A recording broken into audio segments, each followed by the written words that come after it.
And while we have done that, sometimes we have missed putting whatever rules. Sir, civil aviation, the international civil aviation organizations keep recommending us so many things time and again because it has an international view to this.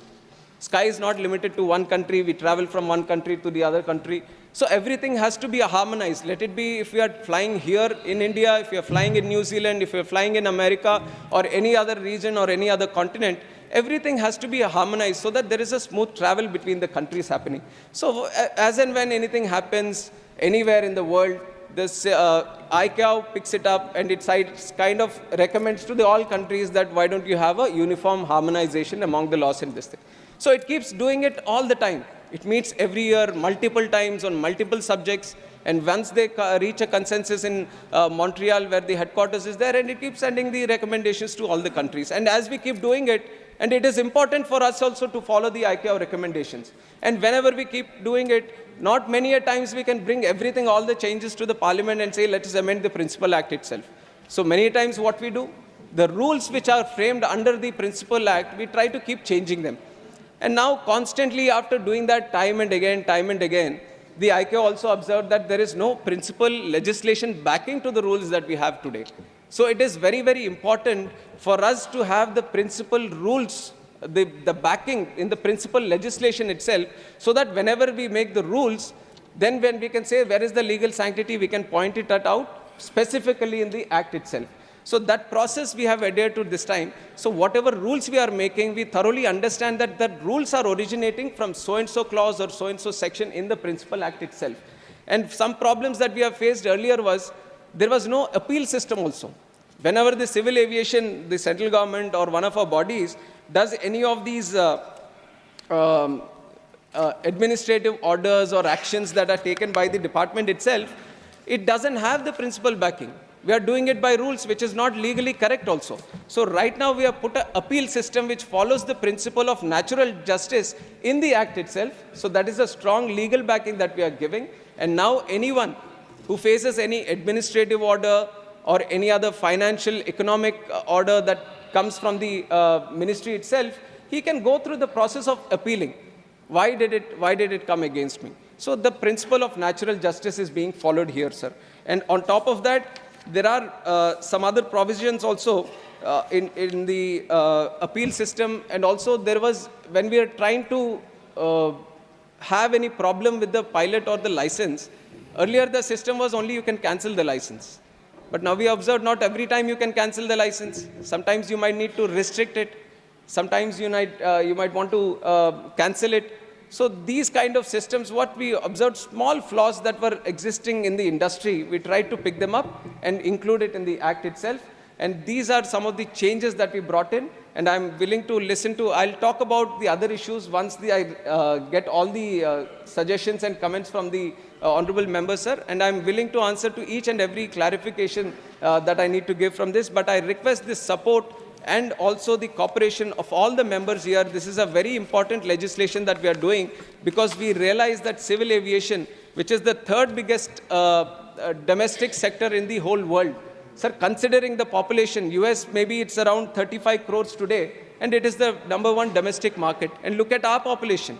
And we want more people to travel through air here, which is becoming a reality also under the leadership of Narendra Modi ji. He has brought in the Udan scheme. And everyone should know about this Udan scheme. You would all wonder that we have created. See, creating airports is one challenge. You can spend the capex and you can create an airport. But today with the private airlines, for them to run those routes, it's another bigger challenge. But our Prime Minister, he is a man with a vision and it's a man on a mission, sir. And he has launched in 2017 the Udan scheme.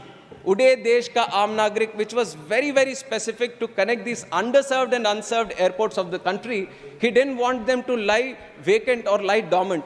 He thought of a brilliant scheme where we were giving a small VGF funding and we called in the airlines. We said, these are the real India that we want to connect. And wherever these airports were there, the new airports which were built in many of the unconnected areas, which were unconnected through air travel, where we have built them, we have said through Udan, why don't you start the routes? And today, a staggering number of 602 routes have been started by Udan, which is a record in itself, sir, in the last 7 years. and we want to push it more also. We want to create more airports, and we want to use the Udan also, so even more. And I can proudly say today, I was a member of parliament for the last 10 years.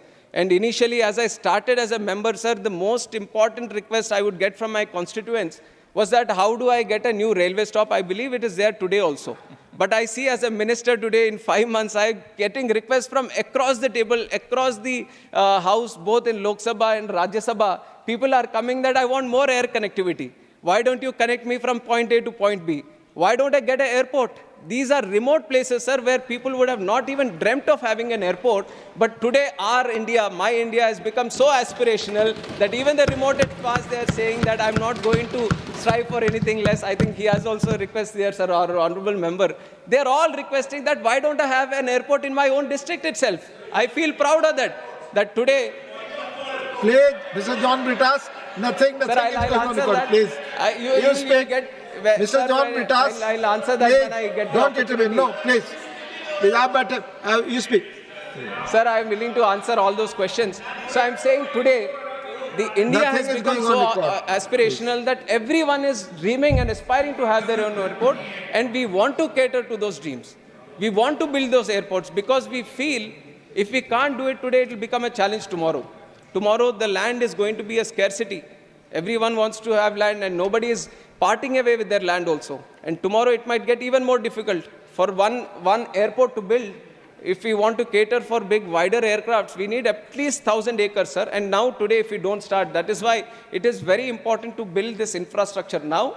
And our Honorable Prime Minister has taken it at the right time, and we have made consistent progress. But we believe that there is a lot more to achieve for us in civil aviation. And with the help of this act, we are going to move into that direction, and we collectively will achieve what I'm saying today, that we will be the #1 domestic civil aviation market in the whole world, and that we are going to achieve. With these comments, I would like to open the bill for discussion. Thank you. Now the motion has been moved.